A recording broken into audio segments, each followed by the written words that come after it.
अस्सलाम वालेकुम। आज 12 बजे में खुशामदीद। मैं हूं मुताहिर जलीस खान। हेडलाइंस आपने जानी, बुलेटिन का आगाज करेंगे और सबसे पहले आपको बताएं कि इस्लामाबाद की इंसदादी दहशतगर्दी अदालत से मुकदमात से डिस्चार्ज होने वाले PTI कारकुनान की दोबारा गिरफ्तारी अमल में आई। मुल्जमान की वकील ने अदालत को आगाह कर दिया। पुलिस ने शनाख्त परेड के लिए जेल भेजे गए 100 से जायद मुल्जमान को अदालत में पेश किया।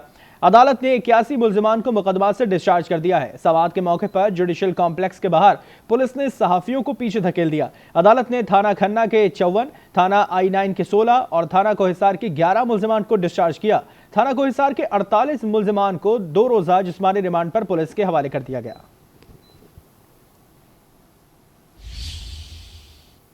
हुकूमत और PTI के दरमियान मुज़ाकरात हो रहे हैं या नहीं? क्या बैकडोर राब्तों में कोई पेशरफ्त हुई है या नहीं? चेयरमैन PTI बैरिस्टर गौहर को मुल्की मसाइल का हल सिर्फ मुज़ाकरात में ही नजर आता है। कहा बस बहुत हो गया, अब मुल्क को बेहतरी की तरफ बढ़ना चाहिए। मुज़ाकरात के दौरान शर्त नहीं, मुतालबात जरूर रखे। मुज़ाकरात का जहाँ तक ताल्लुक है तो खान साहब ने अब नहीं बल्कि इससे कई महीने पहले अनाउंस किया था। 3 मेंबर कमेटी बनाई थी और खान साहब कह रहे थे कि मुज़ाकरात हो। हम समझते हैं, मैं तो ज़ाती तौर पे बारहा कह चुका हूँ, मुज़ाकरात होने चाहिए, हर स्टेज पे होने चाहिए और कंप्रहेंसिव मुज़ाकरात होने चाहिए, अनकंडीशनल मुज़ाकरात होने चाहिए, ताकि अगर बात आगे बढ़ती है पॉलिटिकल मसाइल का पॉलिटिकल हल मुस्तकिल ढूंढना बड़ा लाजिम होता है। कंडीशन किसी ने नहीं लगाई ना हमने लगाई, उनकी किसी और की तरफ से आई है। वो हमारे मुतालबात है, मुतालबात होंगे तो आज। बैरिस्टर गौहर की बातें अपनी जगह, लेकिन रियाला KP अली अमीन गंडापुर का जारहाना अंदाज भी बरकरार है। हवेलिया में खिताब के दौरान कहा कि अब अमन का नारा नहीं लगेगा, गोली का जवाब गोली से दिया जाएगा। रियासत को मां का दर्जा दिया गया है और ये रियासत मां के बजाय कातिल बनकर अपने लोगों को बगावत पर मजबूर कर रही है। मैं अपनी उस बात पे बिल्कुल कायम हूं। हम पुरअमन का नारे के बगैर निकलेंगे, फिर हम असला लेके जब निकलेंगे तो फिर हम दिखाएंगे भागता कौन है, किसमें कितनी गैरत है, किसमें कितना दम है, किसमें कितनी जवान मर्दी है। फिर तुम लोग नजर नहीं आओगे। होश के नाखून लो। अगर तुम्हें ये फॉर्म 47 पर मैंडेट चोरी करके भी इख्तियार मिला हुआ है तो ये इख्तियार अगर तुम अपनी अवाम के खिलाफ इस्तेमाल करके ये समझते हो कि ये अवाम फिर बकरियां हैं तो तुम्हारी ये भूल है। ये अवाम तुम्हें गिरबान से पकड़कर ऐसे घसीट के निकालेगी कि तुम्हें बांग्लादेश भी भूल जाएगा, तुम्हें शाम भी भूल जाएगा, तुम्हें दुनिया के हर इनकलाब की मिसाल भूल जाएगी इंशाअल्लाह। तर्जुमान तहरीक इंसाफ शेख वकास अकरम ने ख्वाजा आसिफ के बयान पर वीडियो पैगाम में कहा कि हमने मुज़ाकरात की दरख्वास्त की है, ना करेंगे। बानी ने मुज़ाकराती कमेटी बनाकर किसी से मुज़ाकरात का दरवाज़ा खोल दिया है। बानी PTI कई बार एलानिया कह चुके हैं कि ये फौज भी मेरी है और मुल्क भी मेरा है। हमने न मुज़ाकरात की दरख्वास्त की है ना हम करेंगे। हमने मुज़ाकरात का एक दरवाज़ा खोलना था जो पाकिस्तान तहरीक इंसाफ के कायद इमरान खान साहब ने मुज़ाकराती टीम बना के खोल दिया है। अब मुज़ाकराती टीम की तश्कील के बाद कोई भी जो है वो मुज़ाकरात करना चाहता है, बात करना चाहता है, they can come and they can talk to this मुज़ाकराती टीम। हमारी PTI ने फ़ौज के ख़िलाफ़ बहसीत इदारा कभी कोई खिलाफ बात नहीं की और ना बहसीत इदारा फ़ौज के ख़िलाफ़ कभी कोई नफरत फैलाई है। वो एलानिया कहते हैं कि ये फ़ौज भी मेरी है, ये मुल्क भी मेरा है। PTI ने नौजवानों को नफरत और शरपसंदी की तरफ राग़िब किया है। वज़ीर आज़म के मुशीर राना सना का कहना है कि नौजवान मुल्क दुश्मन अनासिर से वाकिफ हो चुके हैं। अफसोस की बात है कि पिछले कुछ सालों से मुल्क में खेलों के हवाले से कोई खास काम नहीं किया गया, बल्कि नौजवानों को आग लगाने और पुरतशद्दद कार्रवाइयों के खूनी खेल की तरफ राग़िब करने की कोशिश की गई। लेकिन अल्हम्दुलिल्लाह नौजवान नस्ल बाशऊर और मुल्क दुश्मन अनासर के अज़ाइम से बाखूबी आगाह हो चुकी है। हम सेहतमंद और तवाना सरगर्मियों के लिए खेलों का फ़रोग़ चाहते हैं। वफाकी वजीर मनसूबाबंदी एहसन इकबाल भी यही समझते हैं कि PTI ने नफरत की सियासत को फ़रोग़ दिया और इख्तिलाफात को दुश्मनी में बदल कर नई नस्ल को ख़राब कर दिया। को नफरत, तकसीम और गाली गलोच के कोई चीज नहीं दी। हमारे यहाँ इख्तलाफ को दुश्मनी में तब्दील करने की नई नस्ल को तालीम देकर नई नस्ल का कल्चर तबाह कर दिया गया। नंबर 1 खतरा आज दुनिया को एटमी जंग से नहीं, मिस इन्फॉर्मेशन और उस झूठ को करार दिया जो सोशल मीडिया के जरिए फैलाया जा रहा है। हुकूमत की एक इत्तेहादी जमात MQM भी नाराज है। चेयरमैन खालिद मकबूल सिद्दीकी कहते हैं कि ना जाने कब हुकूमत छोड़ दें, बाइख्तियार बल्दियाती इदारों के बगैर ऐसी जमहूरियत का कोई फायदा नहीं है। जल्दी जल्दी कोशिश कर रहे हैं यहाँ पे कैंपसेस खुले, क्योंकि हमें अपने ऊपर एतबार है ना मेहरबानों पे एतबार है। तो न जाने हम कब नाराज होकर इस हुकूमत से और इस वजारतों को छोड़ दें। और मेरा इस हवाले से रिकॉर्ड बहुत ज़्यादा ख़राब है। मैं जब असेंबली में रहा हूँ, असेंबली का भी मैंने इस्तीफा दिया है और वजारतों से हर बार दिया है। मसाइल एक जगह नहीं, हर तरफ फैले हुए हैं। JUI मदारिस बिल पर नाराज है। हुकूमत और मौलाना फजलुर रहमान के दरमियान दीनी मदारिस रजिस्ट्रेशन के मामले पर डेडलॉक भी बरकरार है। बैकडोर रवाबित के जरिए मौलाना फजलुर रहमान को कायल करने की कोशिशें की जा रही हैं। दूसरी जानिब हाफिज हमदुल्ला का कहना है कि सदर आसिफ अली जरदारी मगरिब का मंजरनामा बनना चाहते हैं। सदर मुमलिकत ने इसीलिए मदारिस बिल पर दस्तखत नहीं किए हैं। एक्स पर बयान में कहा कि सदर आसिफ अली जरदारी ने मीटिंग्स में मदारिस बिल पर क्यों एतराज नहीं किया, बताया जाए। पार्लियामेंट सुप्रीम है या ऐवान सदर है। हाफिज हमदुल्ला के बयान पर वज़ीर इत्तलात अता ताराना ने रद्द-ए-अमल में कहा कि मदारिस बिल पर सदर मुमलिकत के एतराज़ात कानूनी और आईनी है। एतराज़ात में ना तो फैटफ का जिक्र है, ना ही कोई ताल्लुक जाहिर किया गया है। कानूनी और आईनी मामलात पर सियासत किसी के हक में नहीं। मदारिस रजिस्ट्रेशन को फैटफ से जोड़ना ख्याल आराई के मुतरादिफ है। सदर और पार्लियामेंट के इख्तियारात को हदफ बनाने से गुरेज करना चाहिए। पार्लियामेंट का मुश्तरका इजलास 17 या 18 दिसंबर को होने का इम्कान है। इजलास बुलाने के लिए वज़ीर आज़म शहबाज शरीफ ने सदर मुमलिकत को एडवाइस भेज दी है। पार्लिमानी ज़राए के मुताबिक मदारिस की रजिस्ट्रेशन समेत 8 बिल्स की मंजूरी का इम्कान है। मदारिस रजिस्ट्रेशन से मुतालिक नए बिल पर हुकूमत और JUI फे की मुशावरत भी जारी है।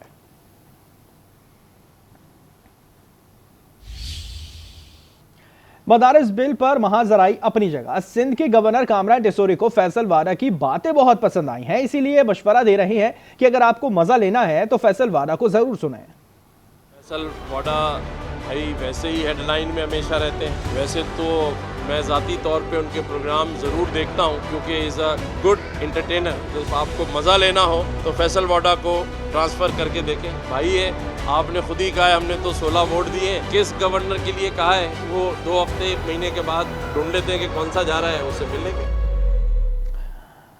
आगे बढ़ते हैं। आपको बताएं, कराची में लाडले थानेदारों को बचाने के लिए सिस्टम की जवाबी कार्रवाई। मुअत्तल किए गए 5 थानेदारों को B कंपनी भेजने का नोटिफिकेशन 24 घंटों के अंदर अंदर ही वापस लिया गया। चीफ रिपोर्टर इख्तिदार अनवर की रिपोर्ट देखते हैं। 5 लाडले थानेदार मुअत्तल होकर भी बाअसर निकले।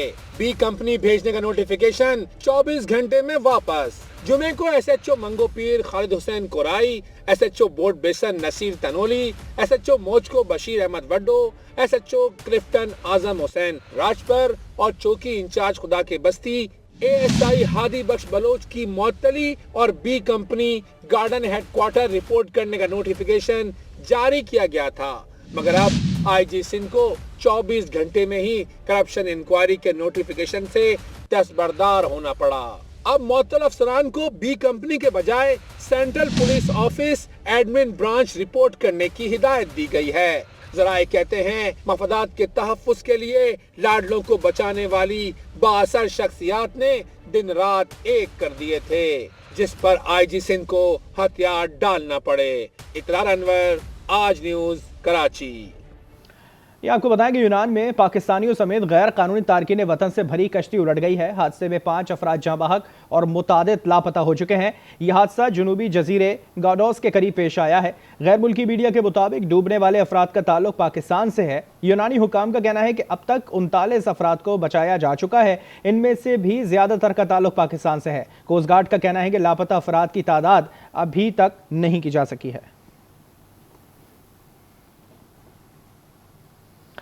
और अब आपको बताएं कि मुल्क के बालाई इलाकों में बर्फबारी के बाद मुल्क भर में मौसम मजीद सर्द हो गया है। सयाहों की बड़ी तादाद बर्फीले इलाकों का रुख कर रही है। जाड़ा आया, धूम मचाता, बर्फबारी से हर तरफ यकबस्ता मौसम।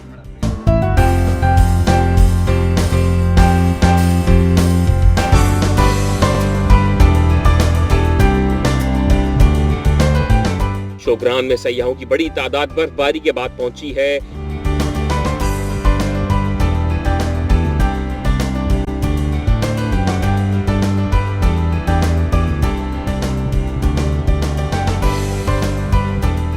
वादी सवात के सयाहती मकामात मालम जब्बा, कालाम और महुडंड में बर्फबारी से नजारे और भी हसीन हो गए हैं। गिलगित बल्तिस्तान के बालाई इलाकों में दर्जा हरारत नुक्ता इंजमात से गिरने से झीलें और आबशार जम गई हैं। मलका कोहसार मरी और आजाद कश्मीर में सर्दी बढ़ी तो लोगों के दांत बजने लगे। कराची में सर्दी बढ़ते ही गर्मा गर्म दूध की मांग में इजाफा हो गया है। मजीद जानते हैं सौलत जाफरी से। जी सौलत, बताइएगा। बिल्कुल, सर्दियों की रातें हैं और ठंडी रातों के अंदर जो है वो गर्म मशरूबात बहुत अहमियत के हामिल होते हैं। इस वक्त मैं मौजूद हूँ कराची की सदर की मार्केट में और यहाँ पे मशहूर एक दुकान है जहाँ पे गर्म कड़ाव का दूध मिलता है। इसमें कुछ लोग जो है वो छुहारे डलवा के खाते हैं, तो कोई जो है वो इसके अंदर जलेबियाँ और ये इसके ऊपर जो है वो एक मलाई लगाई जाती है। यहाँ पे आवाम की बड़ी तादाद है जो कि रात के औकात में यहाँ पर आती है और इसमें खूब इंजॉय करती है। बताइएगा क्या लोग, कैसा रुझान है, कितने लोग यहाँ पे आते हैं रात के औकात में?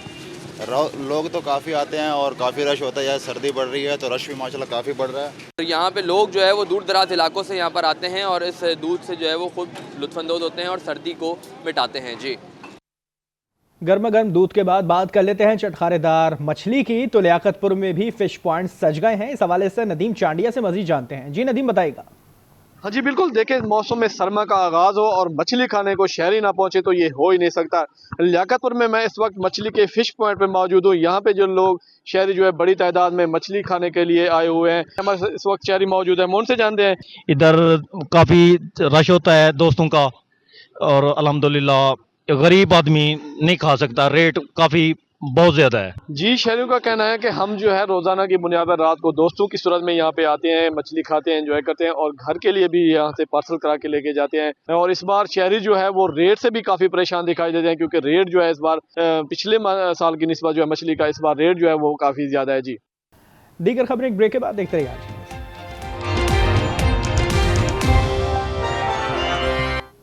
Welcome back. वज़ीर आला पंजाब मरियम नवाज ने पंजाब को चीनी कंपनीज के लिए लैंड ऑफ अपॉर्चुनिटी करार दे दिया है। चीनी कंपनीज को पंजाब में वन विंडो ऑपरेशन से सहूलत देने का भी ऐलान कर दिया।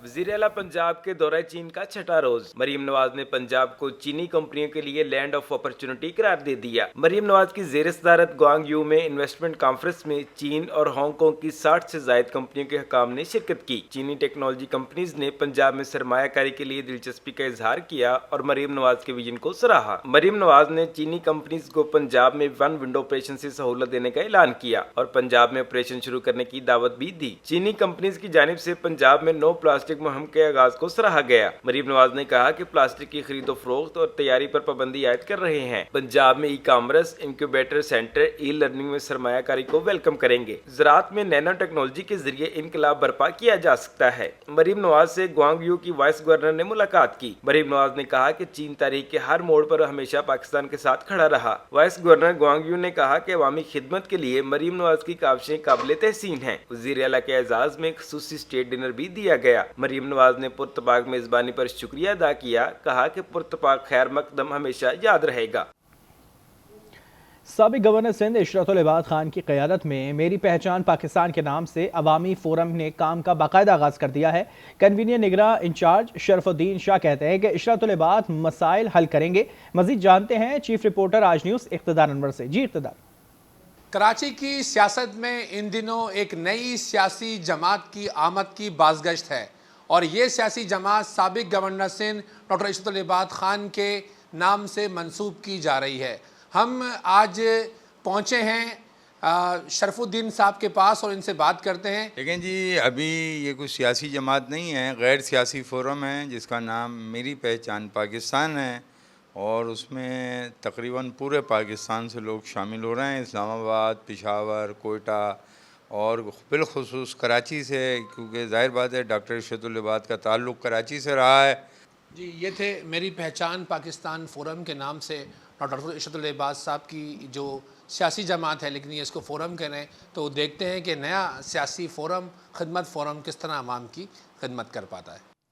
महकमा ट्रांसपोर्ट एंड मास ट्रांजिट हुकूमत सिंध ने नए मोटर व्हीकल फिटनेस सर्टिफिकेट और MVIs के नए SOPs का ऐलान कर दिया है। सीनियर वजीर शर्जील इनाम मेमन ने कहा कि नए सर्टिफिकेट्स में बारकोड समेत जदीद हिफाजती इकदाम शामिल होंगे। 1 दिसंबर 2024 से इत्तलाक हो गया। मकसद रोड सेफ्टी को यकीनी बनाना, माहौलियाती आलूदगी को कम करना और हुकूमती आमदनी में इजाफा करना है। शर्जील मेमन ने कहा कि महकमा ट्रांसपोर्ट कट ऑफ तारीख से अवाम को मुतला करेगा, जिसके बाद तमाम पुराने फिटनेस सर्टिफिकेट को मुस्तरदशुदा करार दिया जाएगा। सिंध भर के MVI विंग्स में महफूज तमाम पुराना रिकॉर्ड जब्त कर लिया जाएगा। एम्पावर स्पोर्ट्स अकेडमी ने पाकिस्तान वॉलीबॉल फेडरेशन और डॉक्टर ईसा लेबॉर्ट्री के इश्तराक से कराची में कौमी विमेन वॉलीबॉल टूर्नामेंट करवाने का ऐलान कर दिया। इवेंट का आगाज 16 दिसंबर से होगा, जबकि फाइनल 23 दिसंबर को खेला जाएगा। ऑर्गेनाइजर ने प्रेस कॉन्फ्रेंस में बताया कि इवेंट में मुल्क भर से 60 टीमों की 600 खिलाड़ी हिस्सा लेंगे। सीनियर सूबाई वजीर शर्जील मेमन ने फेडरेशन की काविशों को सराहा और मुकम्मल ताउन की यकीन दहानी कराई। कहा, पीपल्स पार्टी और सिंध हुकूमत खवातीन को हर दौर में बाइख्तियार बनाती हैं। सेनेटर खुशबख्श शुजात बतौर टूर्नामेंट एडवाइजर खिदमात अंजाम देंगी। फातेह टीम को 5 लाख और रनर अप को 3 लाख रुपए इनाम दिया जाएगा। पीका एक्ट के तहत FIA ने सहाफियों, व्लॉगर्स और एंकर पर्सन समेत 150 से जायद अफराद के खिलाफ कार्रवाई का आगाज कर दिया है। Pakistan federal of union journalist, Rawalpindi Islamabad union of journalist और नेशनल प्रेस क्लब की क़यादत का मुश्तरका इजलास हुआ। इजलास में कानूनी तकाजे पूरे किए बगैर RIUJ के जनरल सेक्रेटरी आसिफ बशीर चौधरी और दीगर सहाफ़ियों के खिलाफ मुकदमात की शदीद अल्फाज में मज़म्मत की गई। इजलास में पीका के काले कानून के तहत सहाफ़ियों के खिलाफ थोक के हिसाब से बगैर नोटिस और तहकीकात, मुकदमात के इंदराज और गिरफ्तारियों के अहकामात को मुल्क में आज़ादी इज़हार राय और मीडिया की आज़ादी के लिए संगीन खतरा करार दे दिया। PFUJ के सदर अफजल भट्ट ने कहा कि पीका की आड़ में नोटिस के इजरा के बगैर FIR और गिरफ्तारियों की मज़म्मत करते हैं। वक्त हुआ एक ब्रेक, आज के साथ रहिए।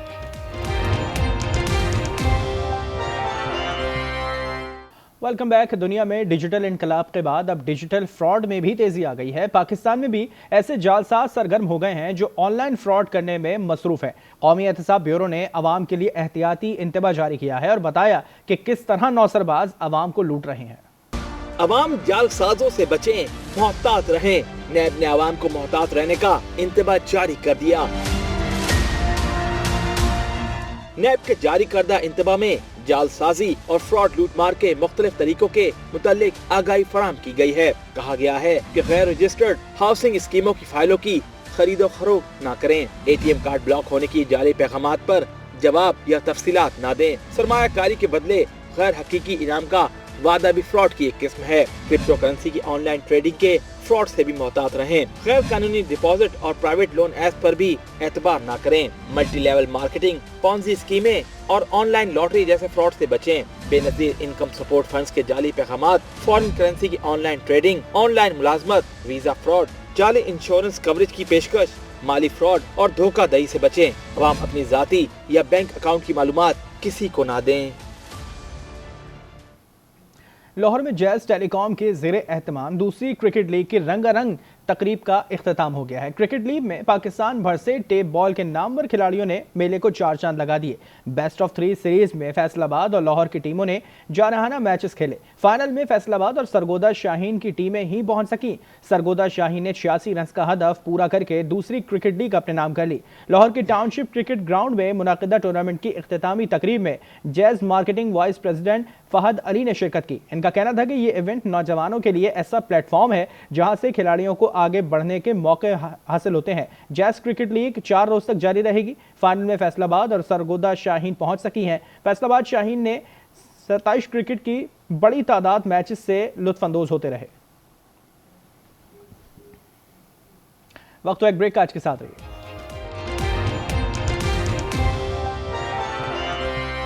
Welcome back. लाहौर में कुछ इंडस्ट्रीज ऐसी भी हैं जो खतरनाक और वेस्ट प्लास्टिक से कारामद अशिया बना रही हैं। हुमा भट्ट की रिपोर्ट देखते हैं।